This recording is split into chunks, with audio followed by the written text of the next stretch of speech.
Halo semua, kembali lagi di channel Cara Fajar. Setelah video sebelumnya kita nyinggung pendahuluan CSS, dan buat video ini kita masuk ke materi pertama dari CSS, yaitu selektor. Pas pendahuluan kemarin udah aku kasih tahu selektor itu apa, tapi diulangin lagi. Selektor itu kita memilih elemen atau tag HTML yang mau di styling. Misalnya kalau mau styling paragraf, kita kasih CSS di tag P. Kalau mau styling H1, kita kasih di H1. Intinya gitu. Dan selektor itu ada 5 jenis. Bisa lihat sendiri di sini teman-teman. Ada simple selector, kombinator selector, pseudo class selector, pseudo element selector, dan atribut selector.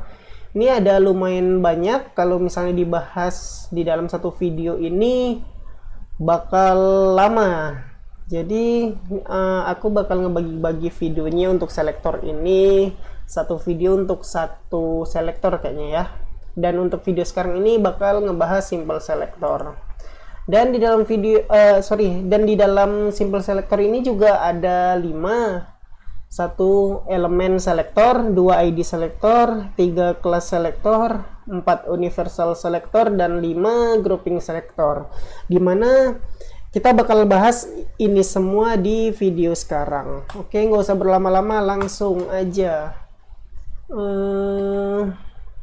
Buka Visual Studio Code. Aku udah ngebikin folder namanya belajar CSS, dan aku udah ngasih satu file index.html dan biasa ada struktur HTML5.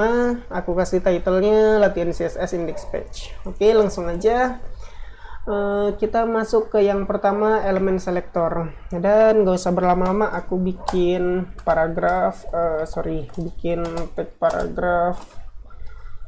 Apa ya? Oke, gini aja. Ini paragraf 1, ini paragraf 2, ini paragraf 3. Save, dan kita buka filenya mana ya? Nah, kita buka ini. Udah jadi dari file ini paragraf 1, 2, dan 3 dalam bentuk paragraf. Dimana dimana kalau teman-teman lihat stylenya ini masih default paragraf, blok, displaynya blok, dan punya margin masing-masing. Kalau misalnya teman-teman masih bingung, bakal dibahas di sini sih video ini. CSS ini namanya. Oke, kita tutup lagi. Oke, ingat teman-teman, ini kita punya 3 paragraf, dan kita bakal implementasiin apa tadi? Kita implementasiin elemen selector. Elemen selector itu artinya kita cuman implementasiin CSS di elemen-elemen tertentu. Contohnya, sebentar aku bikin satu elemen lagi namanya div. Ini div 1. Save dan refresh. Oke, udah ada ya, ini 3 paragraf dan 1 div. Teman-teman nggak usah pedulin dulu kenapa strukturnya kayak gini. Nanti ada dibagi-bagi sih. Ada 3 cara. Kayaknya 3 cara cara make CSS, dan ini salah satu caranya. Teman-teman nggak perlu pusing dulu. Yang perlu diliatin ini cara penggunaannya, sintaksnya. Aku bikin color blue aja. Oke. Di sini aku nulis CSS, yaitu bikin yang tag atau elemen P dengan color blue. Paragraf-paragraf aku ganti warna teksnya jadi warna biru. Kita save dan refresh. Nah, kelihatan kan? Ini paragraf 1 berubah jadi biru, paragraf 2 jadi biru, 3 paragraf 3 jadi biru, dan div nggak biru. Karena apa? Karena div ini bukan P tag-nya, tapi div. Sedangkan yang kita ubah itu cuman tag P doang. Jadi text color blue ini bakal diaplikasikan ke tag P. Begitu intinya teman-teman. Bisa dilihat ya, elemen elemen selektor itu cuman mengaplikasikan pada elemen tertentu aja. Terus yang kedua, ID selektor. Teman-teman bisa lihat aku bakal tambahin di sini atributnya ID sama dengan paragraf 1. ID sama dengan paragraf 2. ID sama dengan paragraf 3. Nah, bisa teman-teman lihat sendiri aku nambahin atribut ID dengan value-nya masing-masing. Paragraf 1 untuk yang pertama, paragraf 2 yang kedua, dan paragraf 3 untuk ID paragraf 3 untuk paragraf yang ketiga. Terus, gimana cara implementasiinnya? Untuk ID kita bisa naruh crash atau pagar atau hashtag, ini namanya ya. Hashtag, terus nama ID-nya. Misalnya aku mau implementasiinnya di paragraf 2. Aku kasih background color lah ya, background colornya yellow misalnya. Save dan refresh. Nah, bisa teman-teman lihat ya, CSS aku mau minta bikinin elemen yang punya ID paragraf 2, background colornya kuning. Dibikinin dia, dicari sama dia yang elemen yang ada ID paragraf 2, dibikinin backgroundnya warna yellow. Terus kenapa kok masih teksnya warna biru? Kalau teman-teman bisa lihat, ini masih berwarna biru ini karena ini masih ada elemen itu color blue. Dia tetap teks colornya bakal blue karena dia masih ada di dalam halaman P, gitu ya teman-teman. Kecuali mungkin ini nanti bakal dibahas di selanjutnya. Aku override ini ya, paragraf 2 jadi colornya red misalnya. Bisa teman-teman lihat sendiri, tulisannya udah nggak biru lagi, tapi berubah jadi warna merah. Kenapa gitu? Karena kita naruh teks colornya berwarna merah di paragraf 2. Mungkin ada yang nanya, lah ini kan P warnanya biru, terus paragraf 2 warnanya merah, apa jangan-jangan gara-gara peletakan ya, misalnya gitu kan. Ya udah, kita pindahin aja. Copy paste. Nah, misalnya ada yang nganggap, oh mungkin karena paragraf 2 ini di bawah makanya dia jadi warna merah. Ya udah, kita ganti jadi color blue di bawahnya ya. Kita save dan kita refresh. Nggak berubah, tetap warna merah. Nah, karena apa? Karena ini namanya CSS punya yang namanya specificity. Artinya gini aja, ID lebih kuat daripada elemen begitu. Jadi kalau misalnya di elemen ada pengaplikasian CSS dan di ID ada pengaplikasian CSS sama-sama color, yang elemen bakal kalah dari yang ID karena specificity itu. Aku nggak ngebahas tentang specificity di video ini, bakal dibahas khusus di video CSS tentang specificity di masa depan nanti. Nanti pokoknya nggak bakal dibahas sekarang. Pokoknya intinya gitu ya, ada yang lebih kuat, ada yang lebih kuat gitu specificity. Oke, kita balik lagi ke awal. Nah, ini kita ubah, tadi udah paragraf udah jadi red warnanya. Oke, udah selesai soal ID selector. Teman-teman bisa lihat ya, penggunaan ID selector begini. Pagar atau crash atau hashtag, nama ID-nya, terus sama isi-isinya. Begitu ya penulisannya. Kalau elemen cuman elemen tag-nya, kalau ID ada tanda pagar sama nama ID-nya. Gimana dengan kelas? Kita kasih aja. Sama, ini aku kasih kelas contoh misalnya. Semuanya contoh.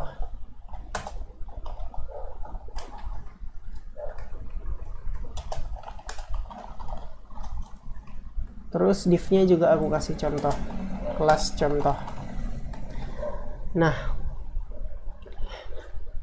terus gimana caranya?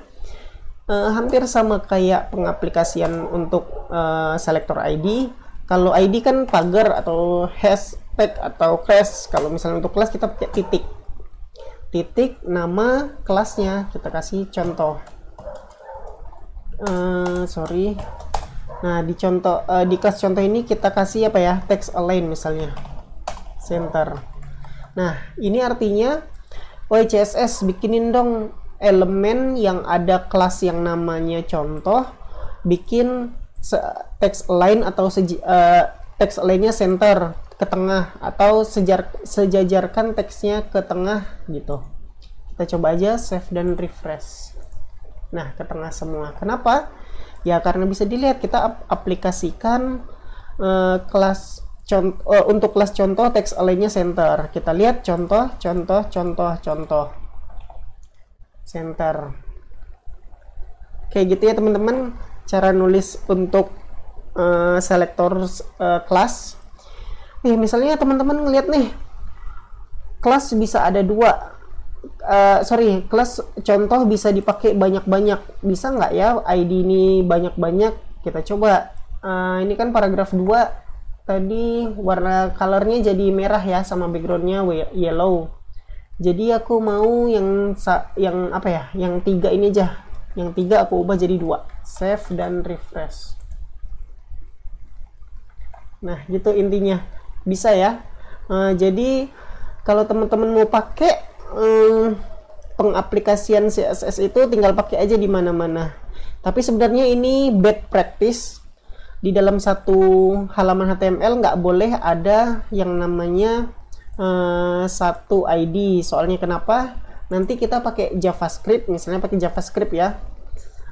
JavaScript ada selektornya ID juga. Kalau teman-teman pakai JavaScript dengan selektor ID paragraf 2 dua-duanya ini nggak akan terimplementasi karena yang dikenalin cuma satu ID aja.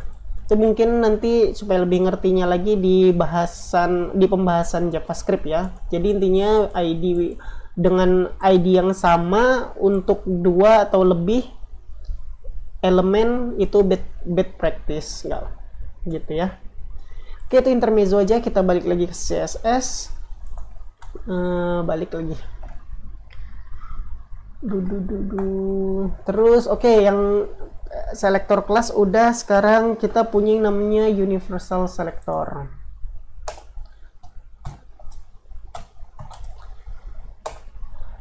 Nah, untuk universal ini strukturnya pakai bintang. Jadi arti universal itu semua yang ada di halaman website yang ada ininya bintangnya. Misalnya kan di halaman indeks ini ada bintang, ada selektor ini universal. Jadi satu halaman indeks HTML ini bakal mengaplikasikan ini.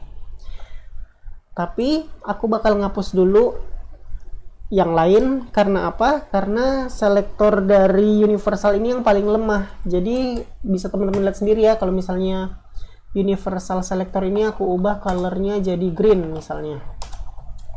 Save dan refresh. Nah, nggak bakal ada yang berubah. Yang ada berubah pun cuman untuk div aja, karena dia nggak ada untuk kelas contoh nggak ada color, jadi nggak ada yang bisa ngalahin dia. Nah, color green cuma teraplikasikan untuk div aja. Kenapa begitu? Karena selektor dari universal ini yang paling lemah. Kita contohin aja.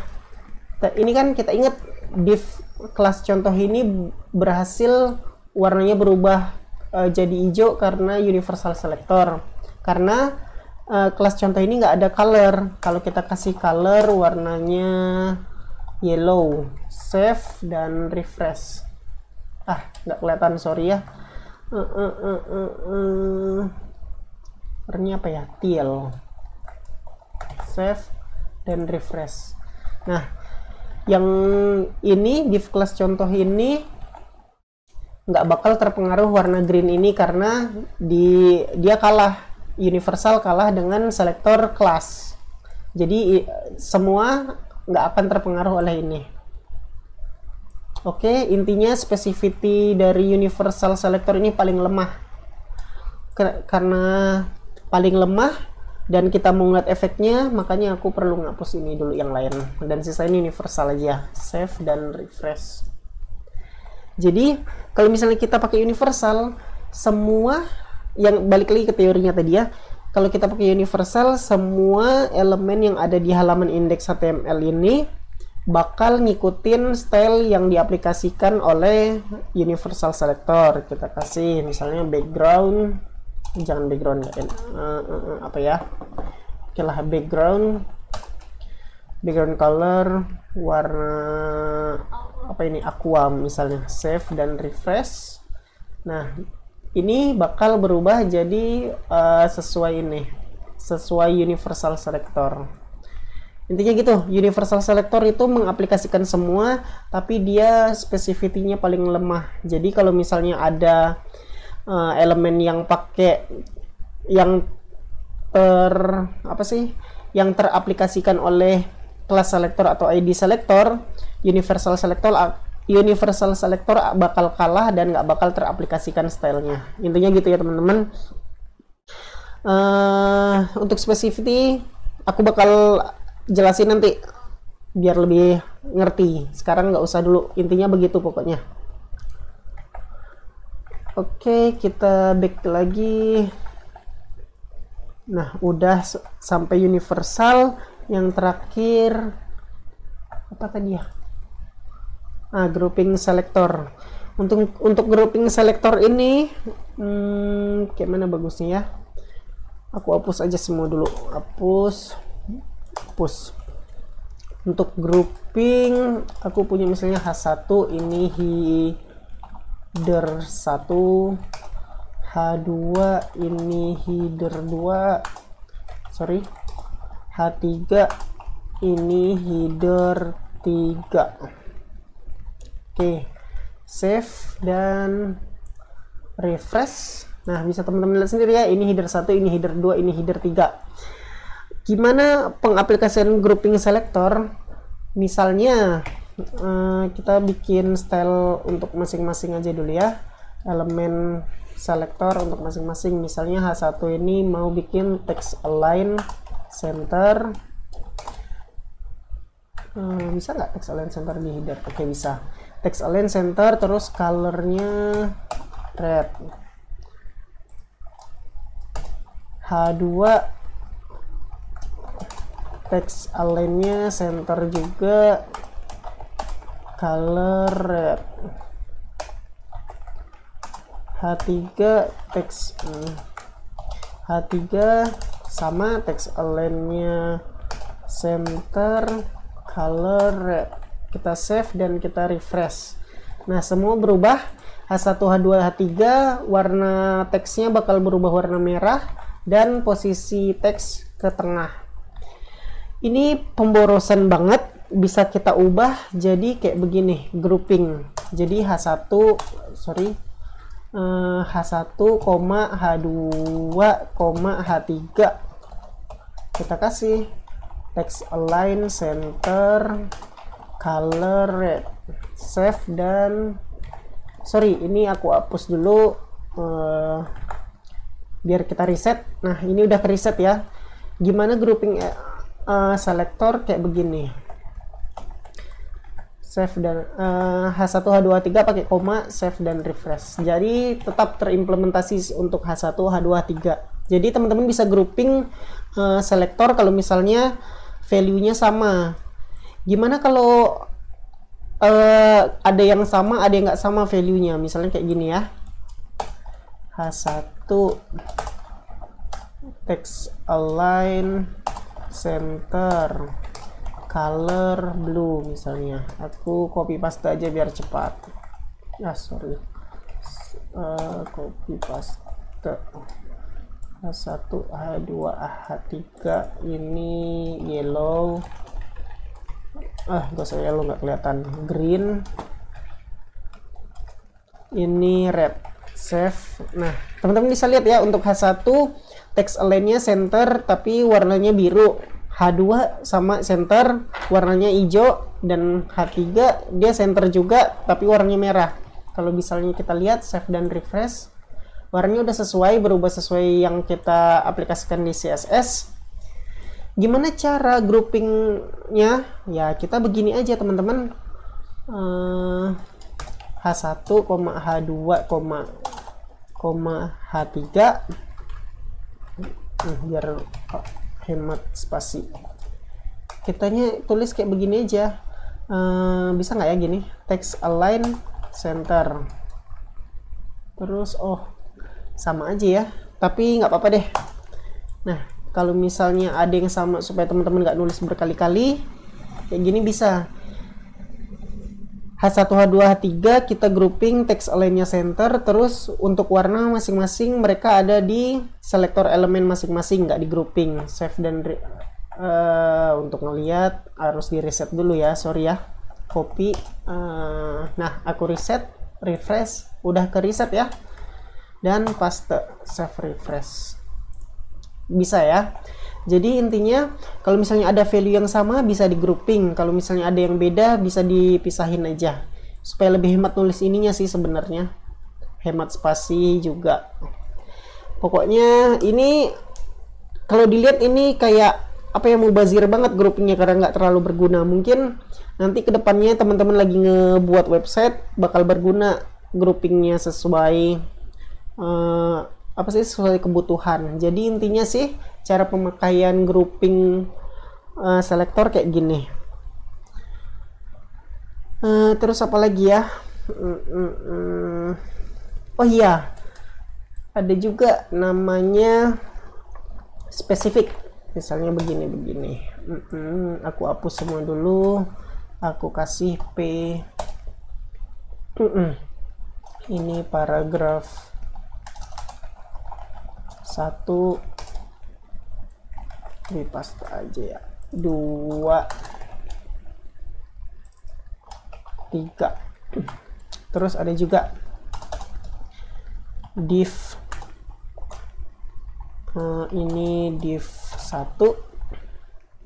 Aku mau kasih semuanya kelasnya, misalnya contoh.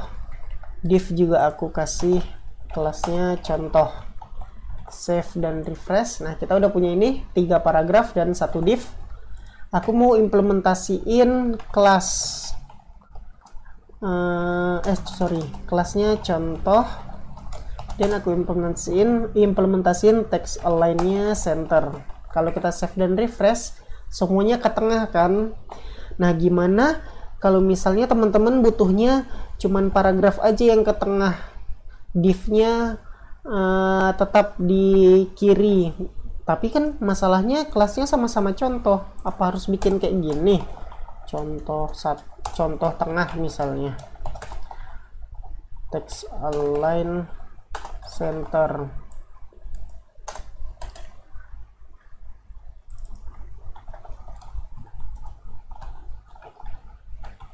Save dan refresh. Nah, apa harus bikin kayak begini, bikin kelas baru dan cuman yang kelas baru itu aja yang ditengahin? Ini salah banget. Bisa cara namanya spesifik. Kita kasih gini, contoh tengah kita hapus, kita save dan kita refresh. Udah balik ya, yang kelas tengah, kelas contoh ini ke tengah. Jadi kalau misalnya teman-teman mau cuman paragraf dengan kelas contoh doang yang di tengah dan yang selain itu nggak teraplikasikan, teman-teman bisa kasih di sini elemen. Jadi cara penulisannya elemen kelas titik kelas, nama kelas. Kalau kelas titik terus nama kelasnya. Jadi P titik contoh. Kita save dan kita refresh. Nah, jadi bisa kelihatan ya, cuman paragraf dengan kelas contoh aja yang text align-nya center. Terus gimana kalau ada ID? Kita kasih ID sama dengan paragraf 1. Copy paste aja biar cepat.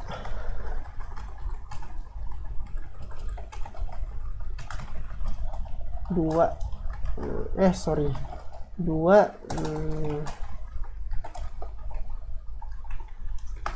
3. Kita save dan refresh. Nah, gimana kalau misalnya mau ada ID juga, ya kita tinggal tambah aja crash, pagar, hashtag atau apapun namanya. Kita kasih, misalnya kita mau di paragraf 2 aja.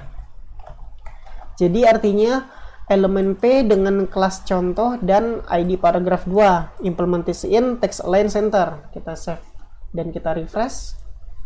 Nah, ini hasilnya. Jadi cuman tag P dengan kelas contoh dan ID paragraf 2 aja yang diimplementasikan text align sama dengan center. Oke, begitu ya teman-teman soal soal selektor apa tadi? Soal simple selector. Baru simple selector yang benar-benar simple aja lama banget ini pembahasannya. Jadi segitu aja soal untuk simple selector. Untuk yang selektor yang lain, kombinator, pseudo class, pseudo elemen, atribut selektor bakal ada video masing-masing supaya nggak lama banget, supaya nggak panjang banget. Ini udah kepanjangan kayaknya nih video. Oke, makasih udah ngikutin video ini sampai selesai. Kita ketemu lagi di video selanjutnya.